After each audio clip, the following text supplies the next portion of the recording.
En medio del resplandor de la opulencia y el fulgor del oro, Dubái ha caído en las garras de las aguas, tragada por una furia que desafía toda lógica. La tormenta que la asoló ha dejado tras de sí un escenario desolador, donde los imponentes rascacielos se alzan como islas fantasmales, emergiendo de un mar turbulento y despiadado. La repentina desaparición de esta ciudad emblemática ha dejado a todos boquiabiertos, cuestionando si este desastre es meramente el resultado de fuerzas naturales desencadenadas o si hay una trama más profunda tras esta tragedia. Los pasajes bíblicos nos susurran sobre el poder purificador de las aguas, pero también sobre su capacidad para ser instrumentos de juicio divino. ¿Es esta inundación una advertencia para la humanidad? ¿Un recordatorio de nuestra fragilidad frente al poder de la naturaleza y la justicia celestial? Una sombra de incertidumbre se cierne sobre Dubái. Sus calles ahora silenciosas y sus edificios desiertos parecen susurrar preguntas sin respuesta. En momentos de crisis es natural buscar significados más allá de lo evidente, y muchos se aferran a la esperanza de que este cataclismo sea un llamado al cambio, un despertar espiritual que nos invite a reflexionar sobre nuestras acciones y prioridades. El cambio abrupto en el clima y la atmósfera de Dubái es tangible, como si la misma naturaleza estuviera expresando su descontento ante la ostentación y la soberbia humanas. ¿Será esta tormenta una señal de que debemos mostrar más humildad y respeto hacia nuestro entorno? ¿O es simplemente el capricho de un clima cada vez más impredecible? En las páginas de la historia bíblica, las tormentas a menudo simbolizan la purificación y la renovación, como el diluvio que limpió la tierra antes del arco iris de la promesa divina. ¿Podría esta devastación ser el preludio de un nuevo amanecer para Dubái y para la humanidad en su conjunto? O tal vez, en la oscuridad de la noche, aún exista la esperanza de que la luz vuelva a brillar sobre esta ciudad una vez más. Dubái, conocida por su clima seco y estable, ofrece condiciones favorables durante todo el año. Las temperaturas moderadas hacen de este destino un lugar atractivo para residentes y turistas, con unos 20 centígrados en enero y alrededor de 30 centígrados en los meses más cálidos de junio a agosto.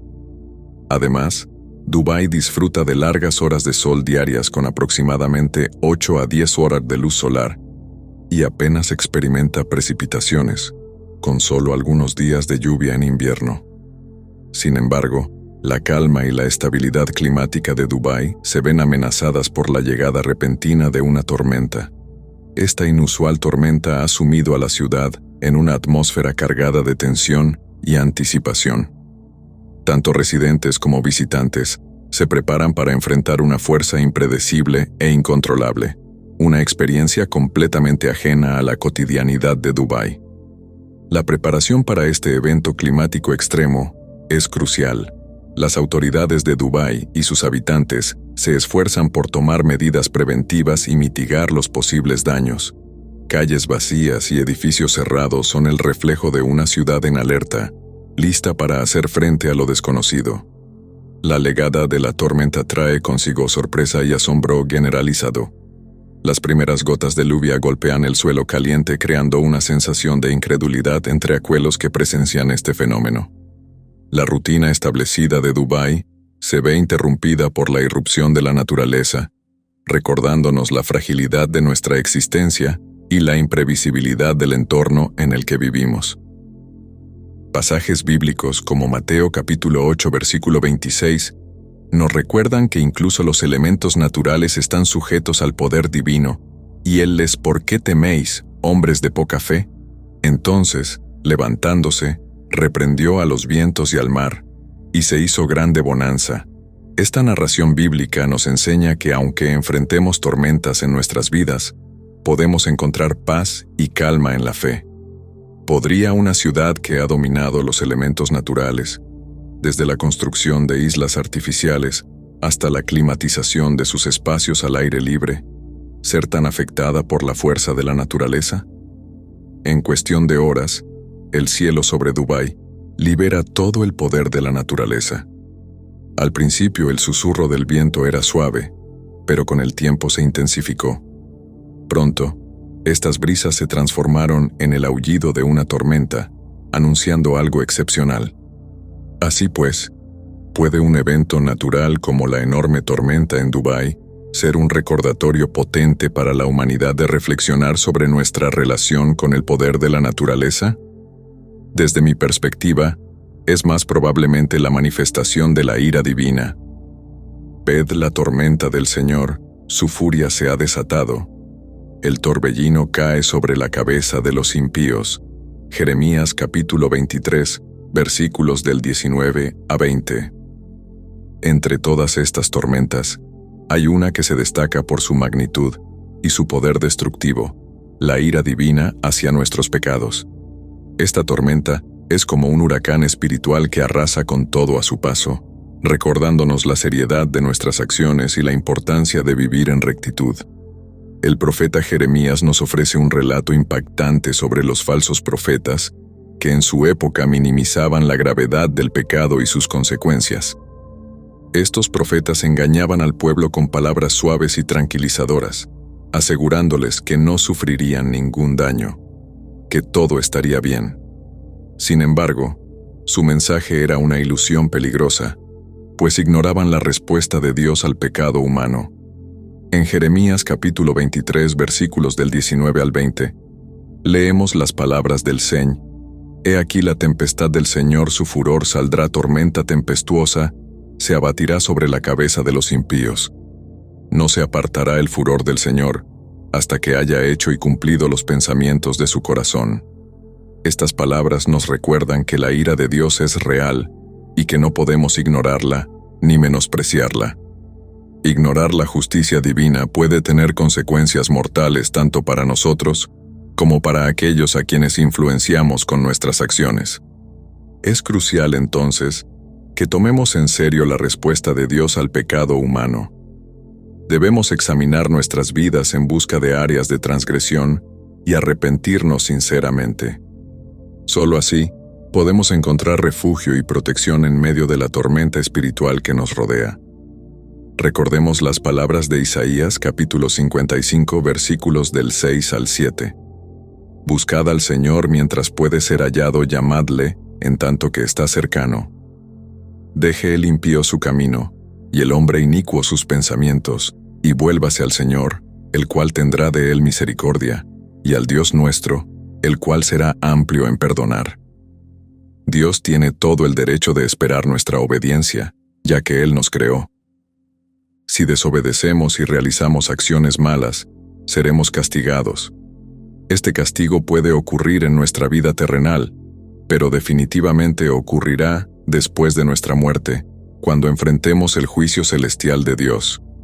Por lo tanto, si actuamos con maldad, la ira de Dios nos afectará como un huracán, lo cual sería terrible.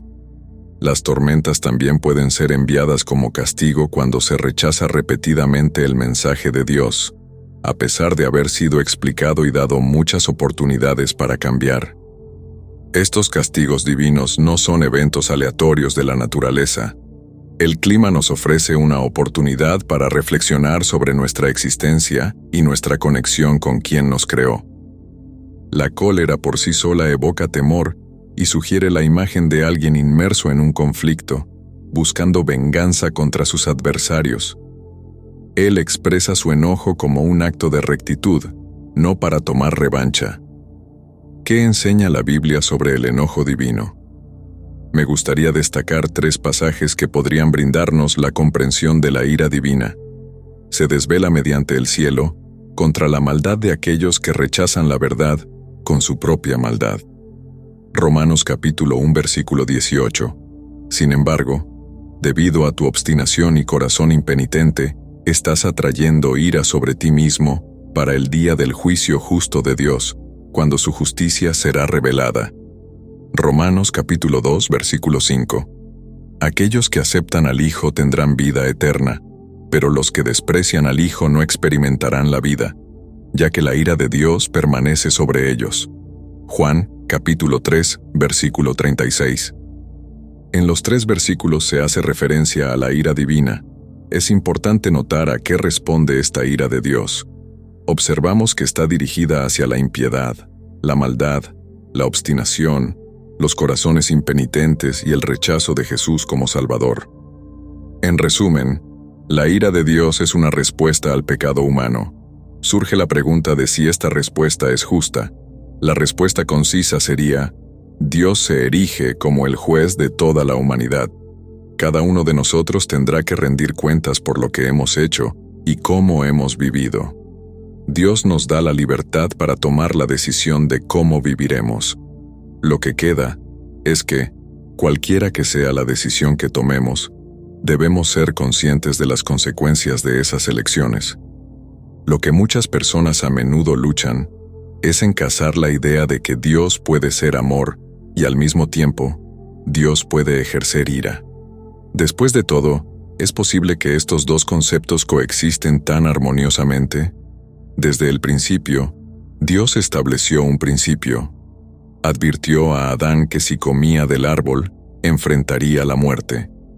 Cuando Dios enfrenta el pecado con juicio o responde con ira, lo hace para mantener los principios o leyes que ha establecido. Sin ellos, en lugar de algún tipo de orden, tendríamos caos. La grandeza de los principios de Dios radica en que no se limitan solo al juicio. Gracias a ellos, Dios cumple sus promesas. ¿Es el enojo en sí mismo un pecado? Para responder a esta pregunta, es fundamental examinar la enseñanza y el ejemplo de Jesús, quien nos ofrece una perspectiva única sobre este tema. En el Evangelio de Mateo, encontramos el relato de Jesús enfrentando a los cambistas de dinero en el templo. Al entrar en el patio del templo, Jesús se encuentra con un escenario de comercio y negocios que profanan el lugar sagrado. En un acto de indignación justificada, expulsa a los comerciantes, volcando las mesas de los cambistas y los asientos de los vendedores. Con autoridad y determinación está: mi casa será llamada casa de oración, pero ustedes la están convirtiendo en una cueva de ladrones. Mateo capítulo 21 versículos del 12 al 13. Este pasaje bíblico nos muestra que el enojo de Jesús no fue un capricho irracional, sino una respuesta justa ante la profanación del templo. Nos enseña que el enojo puede ser justificado cuando se dirige hacia la rectificación del mal y la restauración de lo que es justo y sagrado. Sin embargo, también debemos ser conscientes de los peligros del enojo descontrolado. En Efesios capítulo 4 versículos del 26 al 27, se nos insta a iraos, pero no pequéis, no se ponga el sol sobre vuestro enojo, ni deis lugar al diablo. Esta enseñanza nos recuerda que el enojo en sí mismo no es necesariamente pecaminoso, pero si no lo manejamos correctamente, podemos abrir la puerta a la tentación y al pecado. Ahora que hemos esbozado una descripción más clara, y esperamos haber proporcionado una mejor comprensión de la ira de Dios, aún hay algo pendiente. ¿Cómo te afecta la ira de Dios? Anteriormente mencioné que Dios estableció que el pecado resultará en muerte. Otra manera de verlo es que, debido al pecado, Dios tendrá que juzgarlo, lo que representa su ira. La pregunta que queda es cómo respondemos a esta cuestión de juicio, incluso en el acto de juicio. Imagina cada vez que cometemos un acto pecaminoso, estamos incurriendo en una deuda con la justicia divina. La Biblia nos enseña que el salario del pecado es muerte. Romanos capítulo 6 versículo 23, lo que significa que nuestras acciones tienen consecuencias y estamos sujetos al juicio de Dios. Pero aquí está la buena: Dios nos ha otorgado una elección. Esta elección es representada por Jesús. En su infinito amor y misericordia, Dios envió a Jesús para cargar con toda la ira y el juicio del pecado en nuestro lugar. En palabras simples, Jesús tomó nuestro castigo sobre sí mismo para que pudiéramos ser redimidos y salvados. Esta es una verdad poderosa que resuena a lo largo de las Escrituras en Isaías capítulo 53 versículos del 5 al 6. Mas el herido fue por nuestras rebeliones, molido por nuestros pecados, el castigo de nuestra paz fue sobre él, y por su llaga fuimos nosotros curados. Todos nosotros nos descarriamos como ovejas. Cada cual se apartó por su camino, mas Jehová cargó en él el pecado de todos nosotros. Esta profecía del Antiguo Testamento apunta directamente al sacrificio expiatorio de Jesús en la cruz. La intervención de Dios a través de Jesús es un acto de amor y justicia. Él, siendo perfecto y sin pecado, se ofreció voluntariamente como sacrificio para reconciliarnos con Dios. Como se dice en 2 Corintios capítulo 5 versículo 21, al que no conoció pecado, por nosotros lo hizo pecado, para que nosotros fuésemos hechos justicia de Dios en él. Jesús se convirtió en el puente que nos lleva de vuelta a la comunión con Dios. Esta transferencia de la ira divina contra el pecado sobre Jesús es el núcleo del Evangelio, como se afirma en Juan capítulo 3 versículo 16, porque de tal manera amó Dios al mundo, que ha dado a su Hijo unigénito, para que todo aquel que en él cree no se pierda, mas tenga vida eterna. Jesús pagó el precio por nuestros pecados para que pudiéramos ser liberados del poder del pecado y la muerte. La elección que enfrentas es aceptar a Cristo como tu representante y encontrar en Él el castigo completo por tu pecado pagado en su totalidad, o decidir enfrentar las consecuencias por ti mismo. De cualquier manera, la justicia y el castigo divino por el pecado se realizarán. La compasión y la benevolencia de Dios te eximen de pagar el precio por tus errores, ya que Cristo lo ha pagado por ti. Aquí observamos nuevamente la justicia y la indignación divina, pero también experimentamos plenamente el amor de Dios en acción. No hay necesidad de temer la ira de Dios siempre que cumplas con una condición: depositar tu fe y confianza absoluta en la obra consumada de Jesús en la cruz del Calvario. Su fallecimiento garantiza que se han cumplido los requisitos de la indignación divina, brindándote una seguridad absoluta. Para nosotros como creyentes, esto implica que si bien Dios podría emplear la disciplina para corregirnos, nunca debemos temer su ira plena. Reconozco que muchos pueden hallar difícil reconciliar el amor y la ira divina. Si alguna vez te sientes confundido o cuestionas la naturaleza de la ira de Dios, reflexiona sobre Romanos capítulo 5 versículo 8. Dios demuestra su amor por nosotros en esto, en que siendo aún pecadores, Cristo murió por nosotros. Al considerar esto, percibirás cómo la ira y el amor de Dios están entrelazados en el mismo evento. No necesitas preocuparte por enfrentar su ira, pues si confías en Cristo, Él la ha asumido en tu lugar. Eres el resultado de su inmerecida bondad. Sí, Dios puede castigarte si es necesario, pero jamás experimentarás su furia. Observo con seriedad las advertencias de los medios y las autoridades sobre el huracán Irma, recordando mi deber de alertar sobre el juicio divino venidero. ¿Está Dios juzgando a Esta es la pregunta que surge al considerar la devastación causada por Harvey en Texas, los incendios en el oeste, la amenaza de Corea del Norte y los temidos huracanes Irma y posiblemente José. Es evidente la intensidad de los desastres que azotan a América. Dado el distanciamiento de Dios, ¿podría caer su ira sobre nosotros? Creo que la respuesta bíblica es sí y no. No se trata de si el juicio divino llegará, sino de que ya está aquí. ¿Son los desastres naturales parte de su ira? La respuesta es no. Creo que Dios envíe huracanes por su ira en toda la tierra. La diferencia entre la ira divina de Dios y nuestra ira humana es que Dios no pierde los estribos como nosotros. Él es paciente y sufrido. 2 Pedro capítulo 3 versículo 9. Donde sí creo que América está encontrando el juicio de Dios es en el hecho de que Dios puede estar reteniendo su divina protección. Este es mi intento de explicar cuidadosamente la ira de Dios, según la entiendo bíblicamente, y cómo se aplica en nuestro día. La ira activa y pasiva de Dios, los comentaristas bíblicos han hecho un gran trabajo ayudándonos a entender la ira de Dios. La Biblia nos presenta una imagen compleja de la ira de Dios, y entender sus diferentes manifestaciones en el Antiguo y Nuevo Testamento puede arrojar luz sobre la naturaleza divina y su relación con la humanidad. En el Antiguo Testamento, vemos la ira activa de Dios en eventos que marcan la historia bíblica. Por ejemplo, en el relato del diluvio en Génesis, vemos cómo la ira de Dios se manifiesta ante la corrupción y la maldad de la humanidad. Dios decide enviar un diluvio para purificar la tierra y comenzar de nuevo con Noé y su familia. Otro ejemplo es la historia de la Torre de Babel, en Génesis 11, donde la humanidad desafía a Dios construyendo una torre para alcanzar el cielo. En respuesta, Dios confunde sus lenguas y dispersa a las personas por toda la tierra. Esta acción demuestra la soberanía de Dios sobre la creación y su disposición a intervenir cuando la humanidad se rebela contra Él. La destrucción de Sodoma y Gomorra es otro evento que ilustra la ira activa de Dios en el Antiguo Testamento.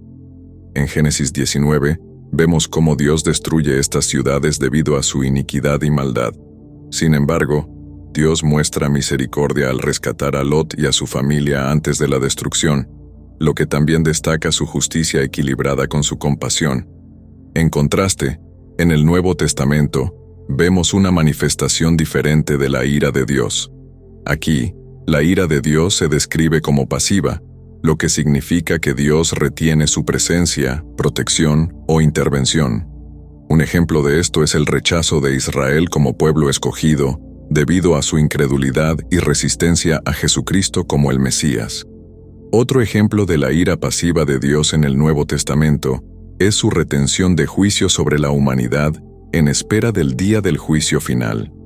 Como se menciona en 2 Pedro, capítulo 3, versículo 9, el Señor no retarda su promesa, según algunos la tienen por tardanza, sino que es paciente para con nosotros, no queriendo que ninguno perezca, sino que todos procedan al arrepentimiento. La distinción entre la ira activa y pasiva de Dios nos ayuda a comprender mejor sus acciones a lo largo de la historia bíblica. Mientras que la ira activa se manifiesta en actos de juicio divino contra el pecado, la ira pasiva refleja la paciencia y la misericordia de Dios mientras espera que la humanidad se arrepienta y vuelva a Él. Estos conceptos nos ofrecen una visión más completa de la naturaleza divina y nos instan a reflexionar sobre nuestra relación con Dios y nuestra responsabilidad moral ante Él. Gracias por acompañarnos en este viaje a través de la Biblia y la comprensión de la ira divina. Espero que hayas encontrado esta exploración esclarecedora y edificante. Si te ha gustado este contenido y deseas seguir aprendiendo más sobre temas bíblicos y espirituales, te invitamos a suscribirte a nuestro canal para no perderte ningún video futuro. Además, no olvides darle like a este video si te ha parecido útil. Tu apoyo nos ayuda a continuar creando contenido que inspire, eduque y fortalezca la fe de nuestra comunidad. Gracias por ser parte de este viaje de crecimiento espiritual.